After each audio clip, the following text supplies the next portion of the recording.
Good morning. आज हम पढ़ेंगे संवित सीरीज हिंदी विद्या भाग थर्ड लेसन नंबर 8। लेसन का नाम है बर्तनों के बच्चे। ये एक कहानी इसमें हमने आधी पढ़ ली थी। एक समय की बात है, माधोपुर गांव में एक सेठ रहता था। उसे नए नए बर्तन इकट्ठे करने का बहुत शौक था। इसी कारण उसके घर में कई बर्तन मिल जाते थे। उसके पास इतने सारे बर्तन होने के कारण लोग शादी ब्याह के मौके पर उससे बर्तन उधार ले जाते थे। लेकिन सेठ कोई ना कोई बहाना बनाकर उनसे दुगुने बर्तन वसूलता था। यही कारण था कि लोग उससे बर्तन लेते हुए डरते थे। एक बार हरीश नाम के एक बूढ़े किसान ने अपने घर पर एक उत्सव का आयोजन किया। उस उत्सव के लिए वह सेठ से कुछ बर्तन उधार ले गया। कुछ दिनों बाद जब वह बर्तन वापस करने सेठ के पास पहुंचा तो सेठ ने बर्तनों की गिनती करते हुए कहा कि ये बर्तन तो ठीक है, लेकिन इनके बच्चे कहाँ हैं। यह सुनकर हरीश भौचक्का रह गया, आश्चर्यचकित रह गया और बोला, सेठ जी, ऐसे कैसे हो सकता है। अब आगे की कहानी हम पढ़ेंगे। और वह किसान कहता है सेठ जी से कि भला बर्तनों के भी बच्चे होते हैं क्या। यह सुनकर सेठ गुस्से से बोला, मैंने जब तुम्हें बर्तन दिए थे तब उनके पेट में बच्चे थे। यह सुनकर सेठ जी गुस्से में बोलते हैं कि जब मैंने तुम्हें बर्तन दिए थे तब उनके पेट में बच्चे थे। अब उनका जन्म तुम्हारे घर में ही हुआ होगा। ये बर्तन तुम्हारे घर पे थे तो उन बच्चों का जन्म भी तुम्हारे घर पर ही हुआ होगा। जाओ उन बच्चों को लेकर आओ, नहीं तो मैं तुम्हारी सारी ज़मीन जब्त कर लूँगा। और वो किसान को डराने लगा। वह उसे डराने लगा और कहा कि अभी के अभी तुम जाओ और तुम्हारे घर से उन बच्चों को लेके आओ, नहीं तो मैं तुम्हारी ज़मीन पर कब्जा कर लूँगा। सेठ की चालाकी को अच्छी तरह समझते हुए भी वह लाचार हरीश ने कुछ और बर्तन खरीदकर सेठ को दे दिए। सेठ की जो चालाकी थी उसे हरीश समझ गया था, परंतु वो एक लाचार आदमी बन गया था। क्यों? क्योंकि वह उसके बर्तन उससे उधार ले गया था। और फिर उसने बर्तन खरीदकर उसको दे दिए। किसको? सेठ को। सेठ और बर्तन पाकर अपनी चालाकी पर बहुत खुश हुआ।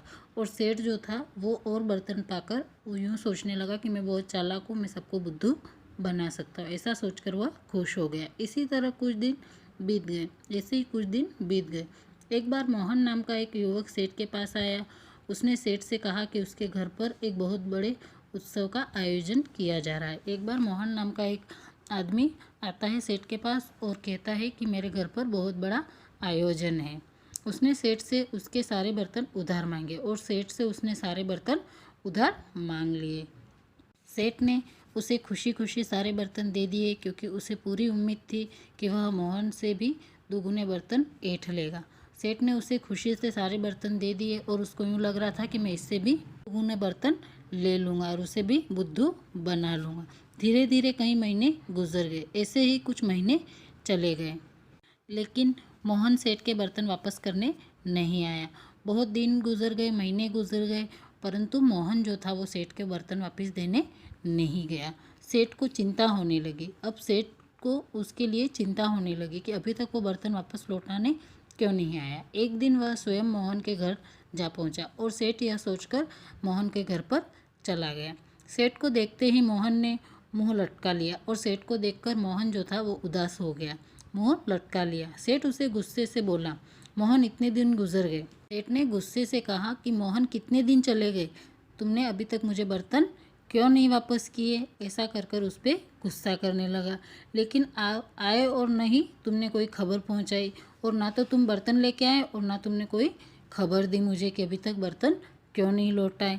यह सुनते ही मोहन रोने लगा। यह सुनकर मोहन जो था वो रोने लगा। मोहन को रोता देख सेठ घबरा गया। मोहन को रोता हुआ देखकर सेठ घबरा गया। जब उसने मोहन से रोने का कारण पूछा तो उसने बताया, क्या बताऊं सेठ जी, जैसे ही मैं आपके बर्तन यहाँ लाया। जब सेठ को उसने बताया कि क्या बताऊं सेठ जी, मैं जब आपसे बर्तन लाया तब से आपके बर्तन यहाँ पे लाने के बाद जो हुआ वो मैं आपको बताता हूँ कि वे यहाँ पे आने के बाद सबके सब बीमार हो गए। क्या हो गया? सबके सब बीमार हो गए। मैंने उन सब का खूब इलाज करवाया। और उसने कहा कि मैंने उन सब का बहुत ही इलाज करवाया, उन सबको दवाई करवाई, लेकिन वे सबके सब मर गए। लेकिन उनको दवाई से कोई फ़र्क नहीं पड़ा और वो सबके सब मर गए। यह सुनते ही सेठ चीख पड़ा, क्या बकते हो। यह सुनकर सेठ जो था वो ज़ोर से बोलता है कि तुम ऐसे कैसे बोल रहे हो, ऐसे कैसे हो सकता है, भला बर्तन भी कहीं मरते हैं। और ये ऐसे कभी हो सकता है क्या? भला बर्तन भी कभी मरते हैं कहीं।